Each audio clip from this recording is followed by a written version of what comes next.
Hello বন্ধুরা, আসসালামু আলাইকুম। চলুন আপনাদেরকে দেখাই পুরনো ঢাকা কতটা আজব শহর। এখানে সব কিছু মিলে সব ধরনের মানুষ এখানে দেখা যায় এবং কি এত আশ্চর্য আপনারা হবেন এই পুরনো ঢাকায় আসলে যে এখানে এমন কিছু আশ্চর্য জিনিস মিলবে যেটা আপনারা হয়তো অন্য অন্য শহরে থাইকা যেটা দেখা সম্ভব হয় না। আপনার এই পুরনো ঢাকায় একেবারেই অসম্ভব বলতে কিছুই নাই। দেখুন, এই যে দেখুন এদিক দিয়ে এইদিকে ক্যাম্পাসারে ওষুধ বিক্রি করতেছে। দেখুন, এই যে দেখুন কত মানুষ ভিড় করতেছে। দেখুন বাঙালি কত হুজুগে বাঙালি। দেখেন এখানে এখানে এমন পরিস্থিতি দেখুন।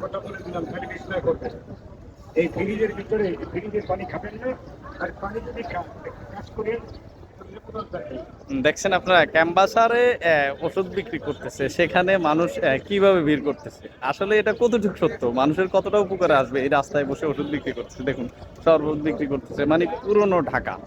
এটা একেবারে একটি আজব ঢাকা। আসলে আপনাকে যদি ঢাকা জানতে হয় তাহলে পুরনো ঢাকা আসতে হবে। এটা হচ্ছে বুড়িগঙ্গার তীরে। আমি হাঁটতে হাঁটতে আসছিলাম, মূলত আমি কাজে আসছি, তো সেক্ষেত্রে আসলে আমার তেমন একটা সময় জোটে না আপনাদের সাথে ভালো মানের অন্য কোথাও গিয়ে যে ভিডিও শেয়ার করার মতো আমার সেই পরিস্থিতি হয় না, কারণ আমার এখানে কাজে আসতে হয়। তো কাজের ক্ষেত্রে আমার যতটুকু সম্ভব হয় সেটাই আমি আপনাদের কাছে মাঝে শেয়ার করার চেষ্টা করি। তো আসছি যেহেতু ভাবলাম যে আজকে অনেকদিন আসলে সময় পাচ্ছি না ভিডিও সংরক্ষণ করার মতো, ভিডিও ভিডিও করার মতো। তো ভাবলাম এখানে যেহেতু আসছি একটু সময় পাইছি সেটা আপনাদেরকে শেয়ার করতেছি। আর এই পুরনো ঢাকার পরিস্থিতিটা যতটুকু সম্ভব হয় আসলে যারা উন্নত শহরে, উন্নত মানে শহরে যেমন গুলশান, বনানী, ধানমন্ডি ওই এলাকাগুলোতে বসবাস করে, তারা পুরনো ঢাকায় না আসলে আসলে মূলত ঢাকা বুঝতে পারবে না আপনারা। ওখানকার মানুষ হচ্ছে আধুনিক মানুষ, আর এখানে সব ধরনের মানুষ এই শহরে আছে। এখানে পুরনো ঢাকায় আপনার একদম ছোট থেকে একদম বড়, আপনার আহ, গরিব থেকে শুরু করে ধনী ব্যক্তি সব ধরনের মানুষ মিলে এখানে। তো পুরনো ঢাকা আসলে একটি আজব ঢাকা।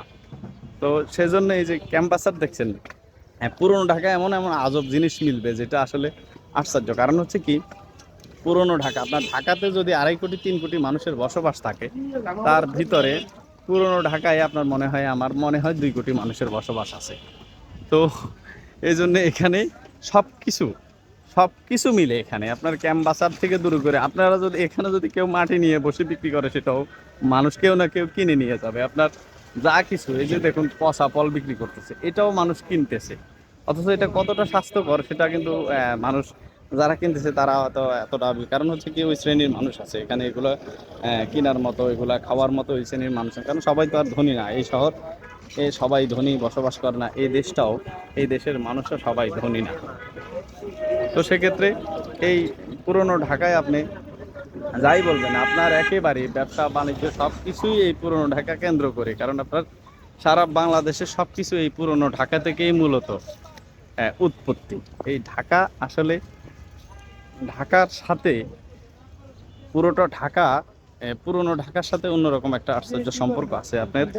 এই পুরনো ঢাকা না আসলে আপনি ঢাকা সম্বন্ধে কখনোই বুঝতে পারবেন না।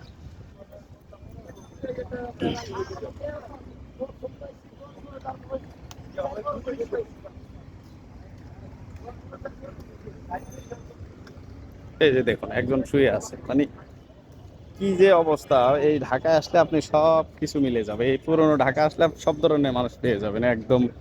ধনী গরিব রাস্তায় থাকে এবং কি পয়সাওয়ালা বিত্তশালী সব ধরনের মানুষ এই পুরনো ঢাকায় মিলবে। এই যে দেখুন মানুষ কি পরিমাণ জনসমাগম এখানে।